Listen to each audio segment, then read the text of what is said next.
প্রথমবারের মতো আজ চীনে আম রপ্তানি করছে বাংলাদেশ। সাতক্ষীরা ও যশোরের আম যাবে প্রথম ধাপে। দুপুরে হযরত শাহজালাল আন্তর্জাতিক বিমানবন্দরে চীনে প্রথমবারের মতো আম রপ্তানি কার্যক্রমের উদ্বোধন করেন বাণিজ্য উপদেষ্টা শেখ বশির উদ্দিন। এ সময় বাংলাদেশে নিযুক্ত চীনের রাষ্ট্রদূত ইয়াও ওয়েন বলেন, আম রপ্তানির মাধ্যমে দুদেশের বাণিজ্য বাড়বে, একই সাথে বাংলাদেশের কৃষি উৎপাদন ও উন্নয়ন সহায়ক হবে। শ্রীলঙ্কা আবারও রপ্তানিতে শীর্ষে। স্বাদ ও খ্যাতিতে বাংলাদেশের আমের কদর আছে বিশ্ববাজারে। গুণগত মান নিশ্চিত করায় দিন দিন বাড়ছে রসালো এই ফলের চাহিদা। কৃষি সম্প্রসারণ অধিদপ্তরের তথ্যানুসারে 2023-24 অর্থবছরে যুক্তরাজ্য, ইউরোপ ও মধ্যপ্রাচ্যের 21টি দেশে রফতানি হয়েছে 1321 টন আম।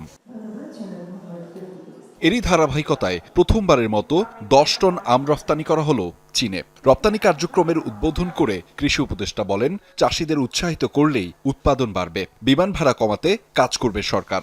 উৎপাদনটা বাড়াতে হবে, যেমন এগ্রিকালচারের ধানের মতো সমান পরিমাণ জমিতে ধান উৎপাদন কিন্তু তারা অনেক বাড়িয়েছে। যেমন 1 একরে আগে যতটুকু উৎপাদন হইতো, এখন কিন্তু উৎপাদনের পরিমাণ অনেক অনেক বেশি। এরকম আমও 1 একর জায়গায় পেতে যে কটা গাছ আছে, এই কটা গাছের ভিতরে কিভাবে উৎপাদন বাড়াইতে পারবেন, এটি হলো আপনার রিসার্চ।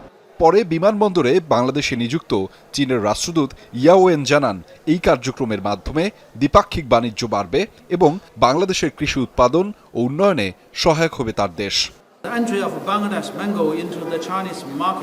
চীনে বাংলাদেশের আম রপ্তানির মাধ্যমে বৃহৎ বাণিজ্যের দ্বার খুলছে দুই দেশেই। বাংলাদেশের পণ্য চীন বাজারজাত করলে দুই দেশই উপকৃত হবে আর্থিক দিক থেকে। এ সময় বাণিজ্য উপদেষ্টা বলেন, শুল্কমুক্তভাবে চীনের বাজারে বাংলাদেশের আম প্রবেশ করবে। ভবিষ্যতে এই বাজার সম্প্রসারণের আশা তার।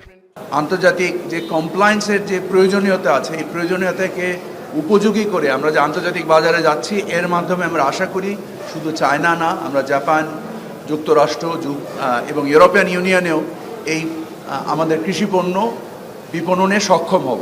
সেই সক্ষমতার আজকে প্রথম উদ্যোগ। চলতি মাসের শেষে চীনের বাণিজ্যমন্ত্রী শতাধিক প্রতিনিধি নিয়ে বাংলাদেশ সফরে আসছেন।